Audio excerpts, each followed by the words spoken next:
지금부터 출발하겠습니다.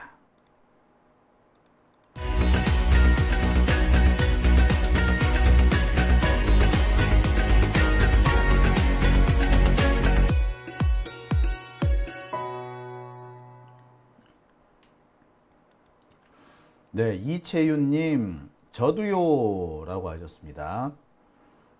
FM님 오셨고요. FC 바로 세우나님도 오셨습니다. 캐리비언님 반갑습니다. 남자 박성일님, 하마님, 몽실맘님 오셨네요. 깻잎 장군님께서는 윤건희를 감형 없는 무기징역으로 구속하라 라고 하셨어요. 아유, 생각 같아서는 진짜 그냥 확 그냥 이 사형 아닌가라고 생각이 드는데 참 아유 대한민국 역사상 아니 우리 한민족 역사상 이런 여자가 있었을까 생각이 듭니다. 역사를 살다 보면 소위 말하는 빌런이라고 하는 악역이 등장하죠.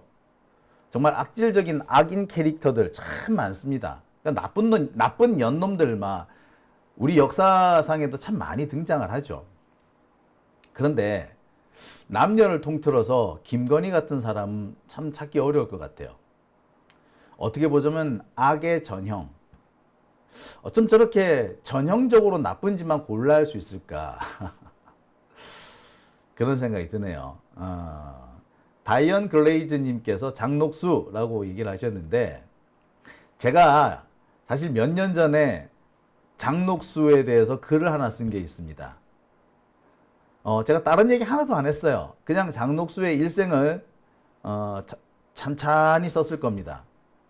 장녹수라는 사람은요, 출신이 대단히 미천하죠. 노비예요. 그런데 외모가 출중했다라는 기록이 있습니다. 자, 그래서 이 외모를 무기 삼아서 양반집에 뭐 종으로 들어가게 된다고 하죠. 그리고 그 양반집에 소실이 됩니다. 그리고 양반집의 소실을 거쳐서 이 사람은 좀 권세가의 소실이 되죠. 나중에는 제가 알기로는 그래요. 월산대군이라고요. 그 성종의 형이입니다. 성종 형의 애첩으로 들어가게 돼요. 그게 장녹수입니다. 그리고 마침내는 그 연산군의 애첩 후궁이 되죠. 그러니까 필요할 때마다 남자를 바꿔가지고 자신의 지위와 권력을 상승시켜 온 겁니다.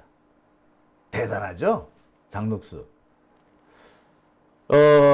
술집에 다녔다. 뭐 술집 여자였다는 얘기도 있고 매춘부였다는 얘기도 있고 아무튼 뭐 다양한 직업을 거쳤던 것 같아요. 어떻습니까, 여러분? 여기까지만 보더라도 참 많이 닮았다라는 생각 드시죠? 장녹수에게는 자식이 있었습니다. 연산군 사이에서 태어난 게 아니라 전남편과 사이에서 태어난 자식. 그 전남편도요. 이거 왜 장녹수가 여러 명의 여러 양반들 소실로 들어갔다 그랬잖아요. 그 양반들의 자식이 아니라 맨 처음 그 결혼했던 자신과 처지가 비슷한 노비 출신의 남자, 이 남편한테서 태어난 자녀가 있었다는 겁니다. 야, 대단하다, 그죠? 와, 여기만 해도 여기도 되게 비슷하다, 그지? 쥐긴다. 예. 장녹수는요, 엄청 무속에 통달했죠. 예. 자기 권세를 지키기 위해서 무속을 엄청나게 씁니다. 그리고 자기 권세를 유지하기 위해서 연산군을 이렇게 꼬시죠. 연산군요, 우리 역사상 뭐 유래를 찾을 수 없을 정도로 아주 흉악한 사람이었습니다. 자, 여러분, 제가 이 과정에서 김건희에게는 한마디도 안 했습니다. 그죠? 제가 장녹수 얘기만 했습니다. 그런데 그냥 김건희가 생각나시죠? 한마디를 제가 더 붙일게요. 장녹수가 미모가 출중하다라고 하는 기록이 있는 반면에 그닥 미모가 출중한 건 아닌데 나이에 비해서 어려 보인다. 그리고 애교가 많다.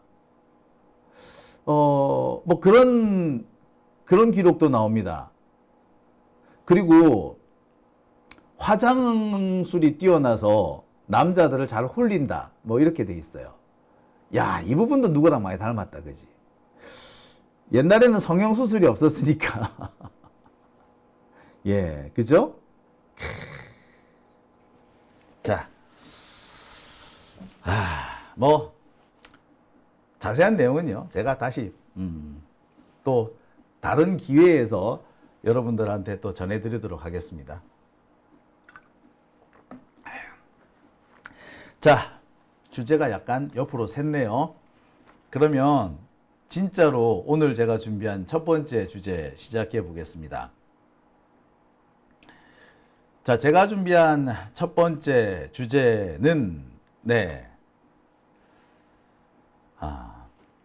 헌정사상 초유의 사태, 전직 대통령과 전직 총리가 나란히 내란으로 구속될 수도 있다. 아니, 그런 사태가 임박했다라는 내용으로 첫 번째 주제를 꾸며보겠습니다. 한덕수가요, 제가 볼 때 조만간 구속이 될 것 같습니다. 윤석열이 구속이 된다면, 윤석열한테 영장이 떨어진다면 한덕수는 어떻게 보자면 따라갈 수밖에 없는 상황이 됐어요.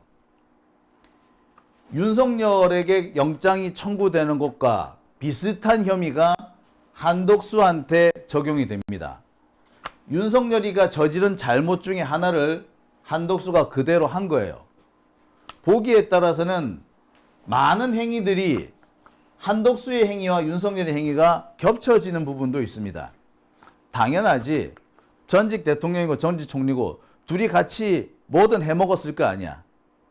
비록 계엄에서는 의견이 달랐는지도 모르겠지만 계엄을 수습하는 과정 또는 계엄을 저지르기 전에 준비 과정에서는 두 사람이 나란히 함께 무언가를 도모했던 것이 확실해 보입니다. 따라서 윤석열이가 감옥에 간다면 한덕수도 따라갈 수밖에 없는 사정이 있는 거죠. 한덕수는 계속해서 지금까지 자신은 내란에 가담하지 않았다고 오리발을 내밀었습니다만 하나씩 둘씩 드러나는 증거들이 한덕수가 적어도 내란을 수습하기 위해서, 그래서 윤석열이 정권을 잃지 않도록 하기 위해서 적지 않은 일을 했다라는 것, 그리고 그 적지 않은 일들이 매우 불법적이었다는 게 드러나고 있습니다. 우리나라의 근대 헌법이 적용된 이후 처음으로 넘버원과 넘버투가 나란히 똑같은 혐의로 감옥에 가게 됐습니다. 동일한 사건으로.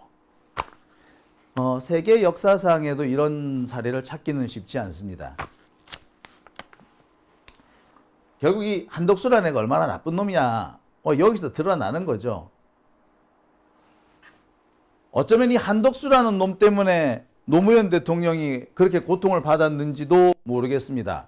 한덕수라는 놈은 자기가 살기 위해서는 자기를 출세시켜준 자신의 주군을 팔아먹는 것 따위에는 전혀 양심의 가책을 느끼지 않는 사람이거든요.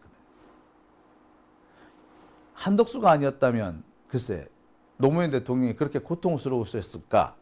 저는 약간 갑자기 그런 생각도 드네요. 자, 본론에 들어가 보죠. 오늘 윤석열의 영장이 공개됐습니다. 윤석열 전 대통령에 의한 내란, 외환 혐의 진상규명을 위한 특별검사,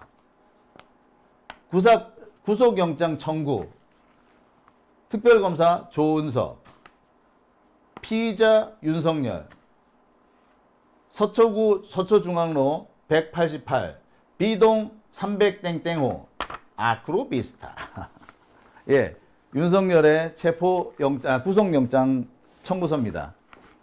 물론 이게 전부는 아니에요. 일부입니다. 물론 저는 이 중에 전부를 다 가지고 있습니다. 자, 이 영장에 이런 내용이 있습니다. 위 피의자에 대한 특수공무집행 방해 등 피의 사건에 관하여 동인을 서울구치소에 구속하고자 하니 2025년 7월 13일까지 유효한 구속영장의 발부를 청구합니다. 뭐 이렇게.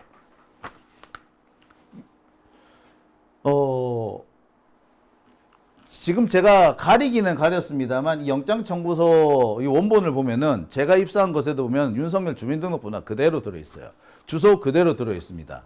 보통 이런 거 공개할 때는 주소고 뭐 이런 거 지우고 공개를 하는데 누군지 몰라도 되게 좀 성의 없었다. 그리고 약간 이 사후의 책임을 따로 져야 될 만한 그런 행동을 했다라는 생각이 듭니다. 그래서 도대체 이게 누굴까? 라고 봤더니 놀랍게도 이 영장을 공개한 것은 윤석열의 변호인 쪽이었답니다. 윤석열 측 변호인들이 이 영장을 공개했다는 거예요. 참. 저는 가끔씩 윤석열의 변호사들이 윤석열의 안티가 아닌가라고 생각을 할 때가 있어요. 정말 놀랍게도 이들이 하는 짓이 윤석열을 더 나락으로 보내는 행동이 뭐 그런 행동이거든요. 자, 윤석열 영장은 모두 66페이지에 달합니다. 그리고 그 내용은 상당히 상세하죠. 제가 보면서 야, 윤석열이가 이렇게 나쁜 짓도 했었구나 라는 점을 새롭게 알게 된 대목도 있습니다. 그리고 지금까지 윤석열의 뭐 영장이라든지 공소장에 빠진 내용들도 이번에 적지 않게 포함이 됐습니다.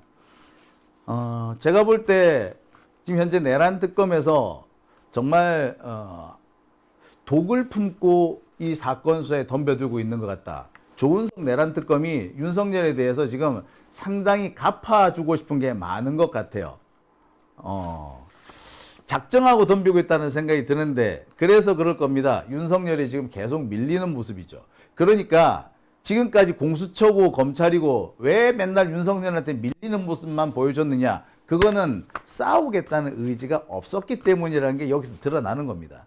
공수처고 검찰이고 윤석열과 제대로 맞서 싸우겠다는 전투 의지가 부족했기 때문에 맨날 밀린 거였어. 아니라고 말하지만 봐요. 조은석 봐요. 다르잖아. 제가 조은석이 어떤 사람이라고 그랬어요.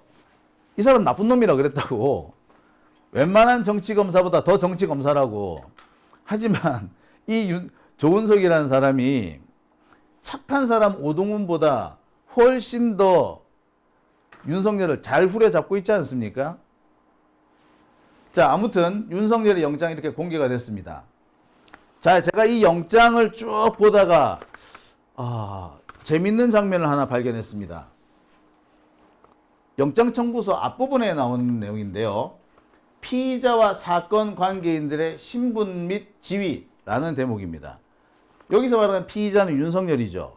그래서 윤석열은 충암고등학교를 졸업하고 뭐 사법시험에 합격하여 대구지검 검사, 뭐 검찰총장, 대통령 취임 어쩌고 저쩌고 그러다가 탄핵 심판 청구로 권한 행사가 정지되고 헌법재판소 탄핵 결정에서 파면되었다. 여기까지 쭉 나옵니다. 예, 이게 피의자 윤석열에 대한 설명입니다. 윤석열에 대한 설명이 있자마자 바로 그 다음 부분에 뭐가 나오냐? 한덕수가 등장합니다. 한덕수는 1970년 6월 제8회 행정고시 합격하였고 대통령 비서실, 뭐 국무조정실장, 경제부총리 어쩌고저쩌고 쭉 하다가 국무총리로 임명되었고 국무위원으로 정부의 권한에 속하는 중요한 정책을 심의하는 업무를 담당하였다. 윤석열 얘기를 하다가 갑자기 한덕수 얘기로 넘어가요. 그 다음에는 강의구, 윤석열의 꼬붕, 윤석열이 사고 치면 쫓아가서 똥 닦아주는 사람, 강의구 얘기로 넘어갑니다. 윤석열하고 강의구는 뭐 실과 바늘 같은 관계니까 나란히 갈 수도 있어요. 근데 뜬금없이 한덕수는 여기 왜 들어왔죠? 제가 그래서 한덕수와 관련된 자료를 쭉 뒤져봤습니다. 그래 보니까 한덕수 역시 조만간 구속될 가능성이 매우 크다는 사실을 확인했습니다. 한덕수 조만간 구속됩니다. 이거 뭐 한덕수도 이거 도망 못 가요. 이거 빼박이에요. 한덕수 감옥 가는 거 이미 이것도 뭐라고 그래야 될까? 확정이라고 해도 과언 아닙니다. 한덕수 감옥행 확정. 글쎄 뭐 여러분들께서 뭐 생각이 다르신 분들도 계시겠습니다만, 저랑 생각이 비슷한 분들은 한덕수가 감옥에 갈 것이다. 조만간 윤석열과 똑같은 혐의로 감옥에 갈 것이다 라는 소식에 괜히 반색 기분 좋은 표정을 지으실지도 모르겠네요. 자, 보겠습니다. 자, 한덕수가 조만간 피의자에 포함돼서 윤석열과 함께 구속될 가능성이 높습니다. 한덕수, 윤석열과 함께 감옥에 갈 사람으로는 강의구, 김성훈, 이광우, 박종준 등이 포함됩니다. 강의구는 아까 말씀드렸듯이 검찰 시절부터 윤석열이 싸놓은 똥 치우러 다니는 사람이었고요.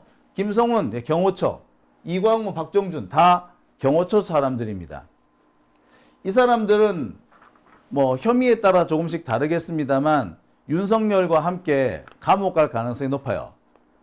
제가 이 부분에서 윤석열이 내란을 저질렀다. 제2의 내란을 저질렀다. 그래서 이 경호처를 동원해서 체포영장 집행을 저지한 이 사건은 사실상 내란 미수 사건이다 라고 말씀을 드리는 겁니다. 김성훈, 이광우, 박종준 전부 다 경호처에 있는 경호원들을 이용할 수 있는 사람이에요. 대한민국 경호원들, 네, 이 사람들 거의 다 특전사 출신이에요. 이런 사람들이 200명, 300명씩 있습니다. 이거 정말 웬만한 군대 때려잡고 남을 정도의 전투력이에요. 이 사람들이 총을 쓰기 시작했다면 무슨 일 날지 모릅니다. 이건 내란 맞아요. 자, 아무튼. 자, 한덕수의 행위를 한번 살펴보겠습니다. 자,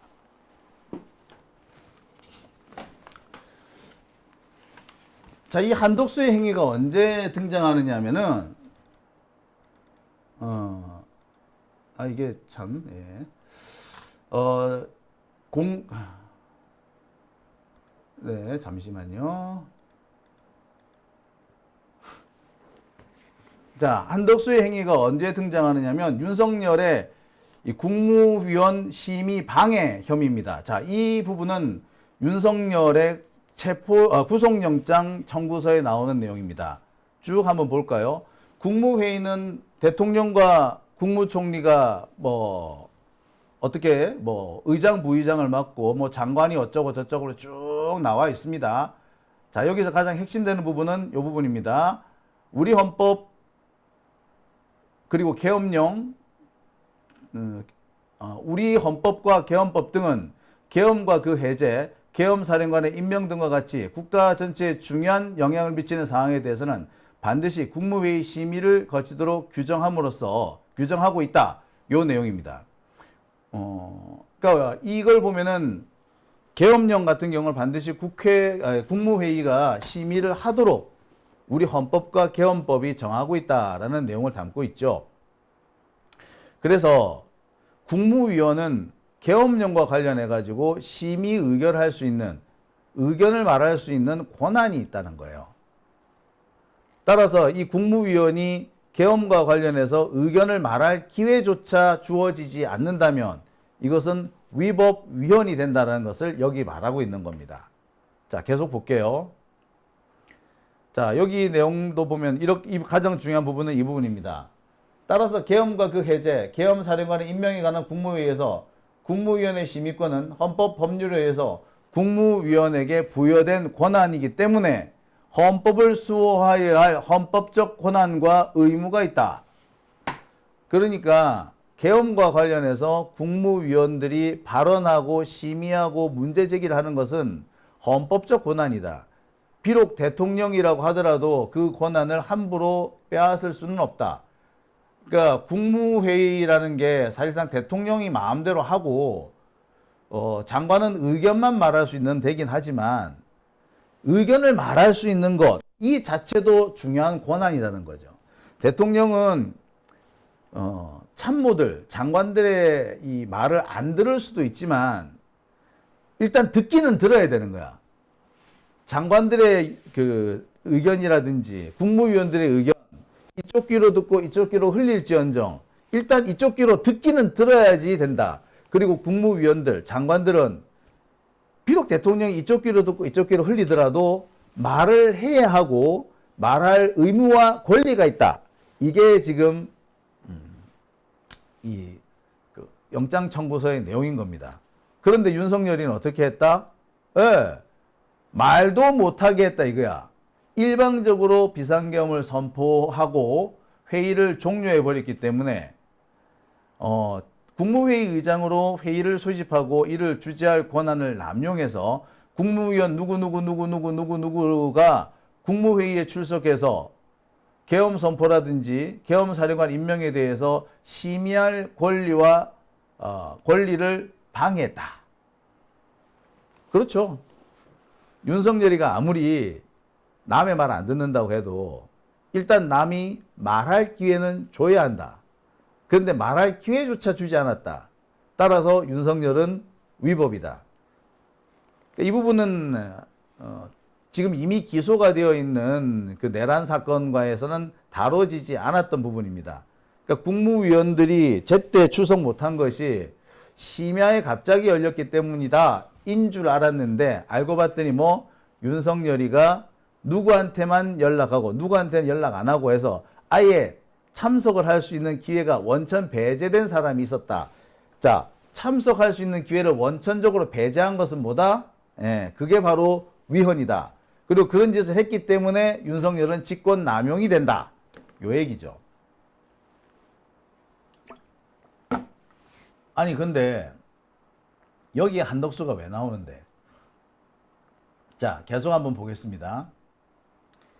두 번째 보면은 비상계엄 선포 절차 하자 은폐를 위한 사후부서. 자, 앞서서 국무회의가 열리지도 않았고 국무위원들의 부서도 없이 국무회의에 제대로 참석하라는 통지도 없이 국무회의가 열리면서 불법적인 계엄 선포가 있었다라고 했습니다. 자, 이 불법적인 계엄 선포를 윤석열은 나중에 합법으로 포장을 하려고 하죠. 이미 불법을 저질러 놓고는 불법이 아닌 것처럼 꾸밉니다.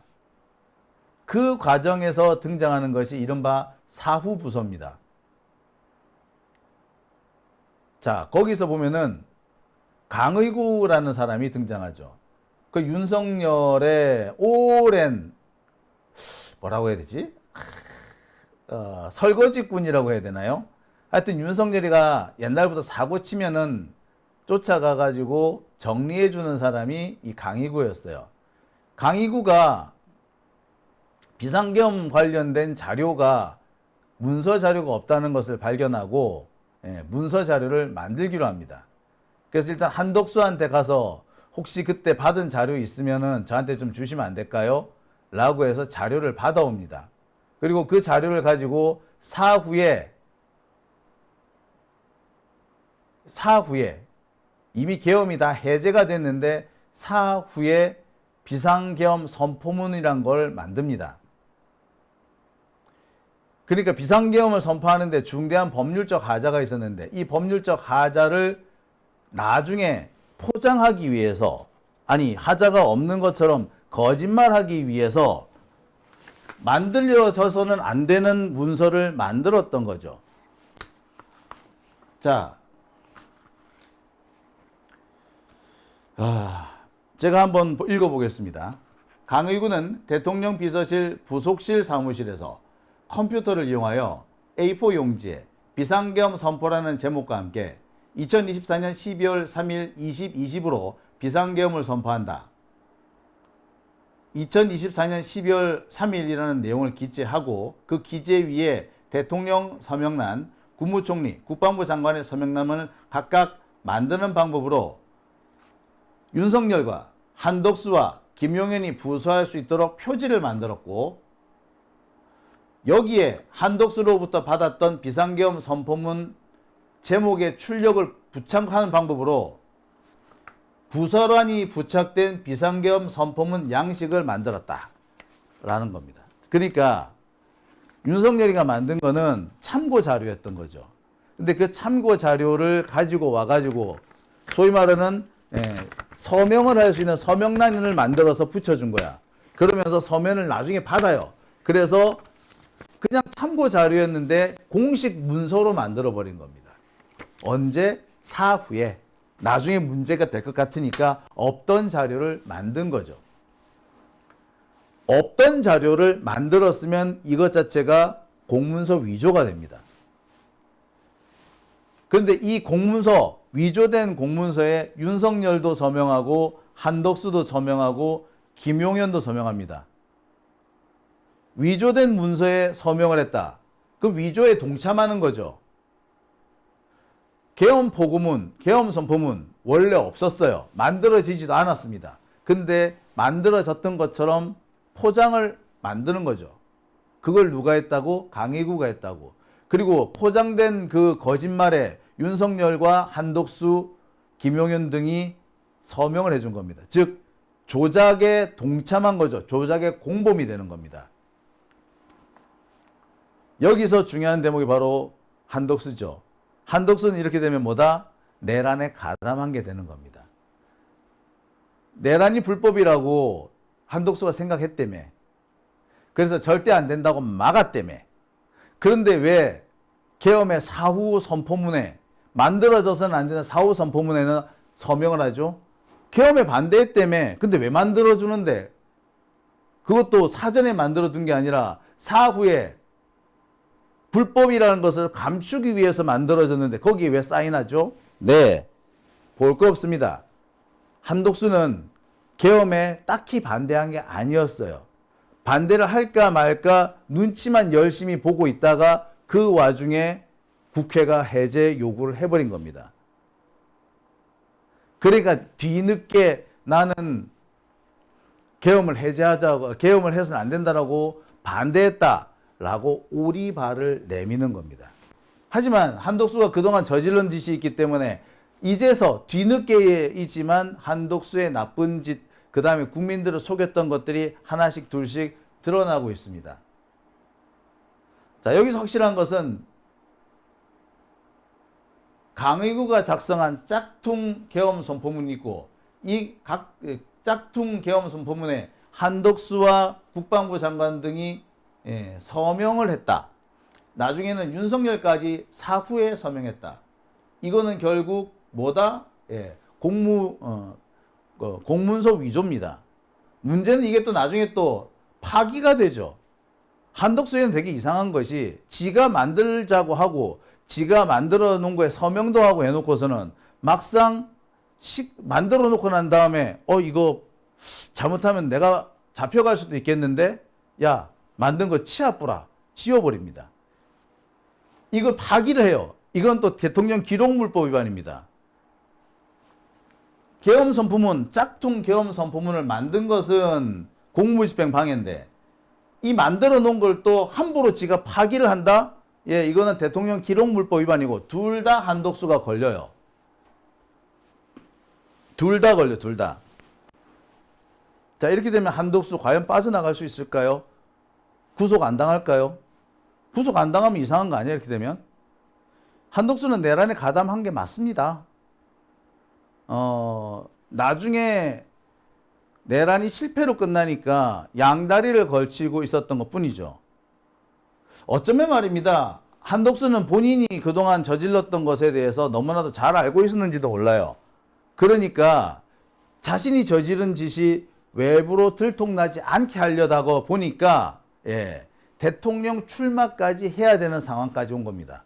솔직히 말해서 여러분은 한덕수가 대통령이라니 막 가당키나 합니까? 한덕수도 너무나 잘 알아. 지가 대통령 나가봤자 안 된다는 건 지가 더 잘 알아. 그런데 나갔잖아. 얘 뭐지? 어떻게 저런 나갈 거라는 생각을 하죠? 간도 크게? 이유는 간단해요. 지가 나중에 비상계엄에 가담을 한 거야. 적어도 비상계엄을 합리화시키는데 가담을 한 거예요. 그러니까 지가 감옥 가겠거든? 지가 감옥에 안 가려면 뭐밖에 없다? 그렇죠. 지가 대통령 되는 것밖에 없었던 거예요. 와. 자, 참 이런 것을 보면은 한덕수라는 놈도 참 대단합니다. 그죠? 자신의 범죄를 숨기기 위해서 대통령에 출마한다. 와, 씨발 진짜. 대통령이 범죄자가 도망가는 구멍이 돼버렸네. 야, 한덕수. 아이고 진짜 씨. 어디서 저런 개쓰레기 같은 것들이. 극우 세력들은 툭하면 이재명 대통령을 물고 늘어지면서 감옥에 안 가려고 대통령 됐다는 둥 이런 개소리를 시전합니다. 하지만 감옥에 안 가려고 대통령 되려 했던 사람은 사실은 한덕수였죠. 그리고 자기 마누라가 자기 마누라가 감옥에 가는 것을 막기 위해서 지가 대통령이 돼버린 놈이 있지, 윤석열. 자, 우리 민주진보진영의 시민들이 그렇게 야비하게 물고 늘어지지 않는 것은 상대방에 대한 존중이 있기 때문이죠. 그리고 그렇게 해서 괜히 이전 투구로 정치를 만들고 싶지 않기 때문입니다. 근데 윤석열도 그렇고 한덕수도 그렇고 뭐 권성동도 그렇고 아이고 참 다들 수준이 자, 한덕수가 윤석열의 내란 혐의에 동참한 것은 이것들 두 가지뿐만 아닙니다. 비상계엄 선포 절차의 하자를 은폐하기 위해서 사후에 부서를 하게끔 서류를 만들었다는 거, 이거 불법이고요. 그걸 파기해서 또 불법을 저질렀다는 거, 이 두 가지. 그리고 하나가 뭐냐면 비상계엄 선포한 직후에 공무원들한테 거짓말을 시킨 거, 이것도 하나 있습니다. 자, 이 내용을 한번 쭉 볼게요. 자, 내용은 이러합니다. 피의자는 2024년 12월 4일 뭐 어쩌고 저쩌고 외신 기자들한테 자신의 내란 쿠데타를 합법화, 합리화시키라고 지시를 합니다. 그런데 윤석열의 내란 쿠데타는 너무나도 불법이 명백했고 너무나도 위헌인 게 불법이 명백했습니다.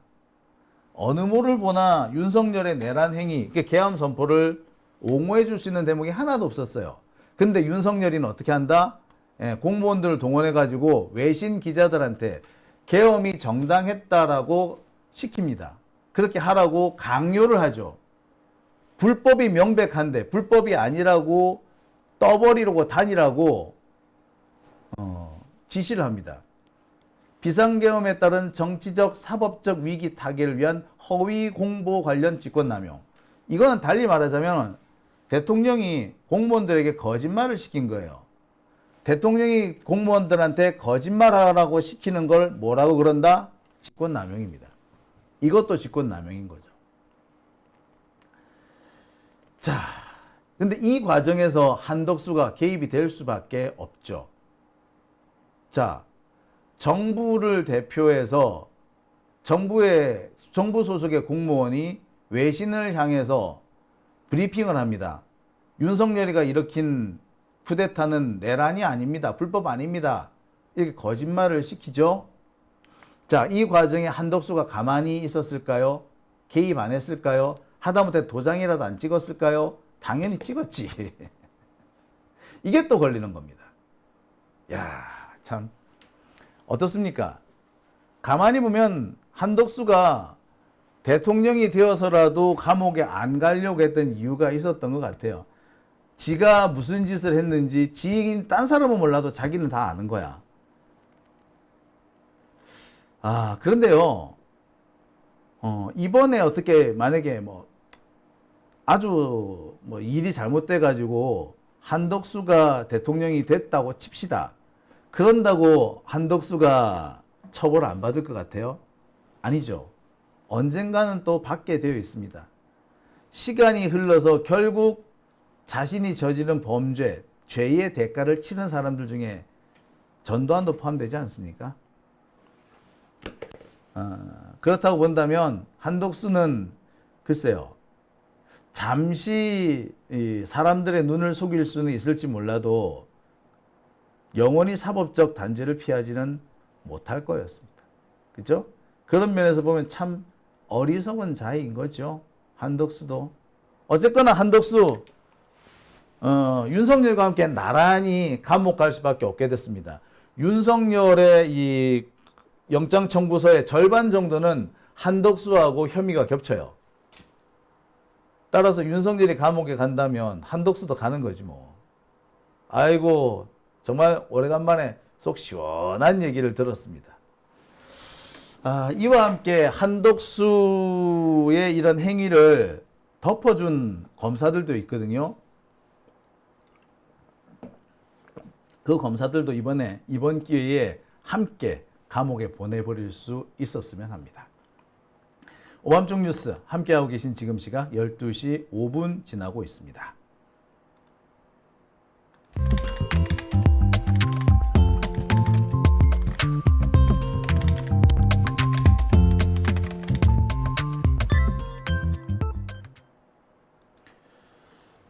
소중한 하루님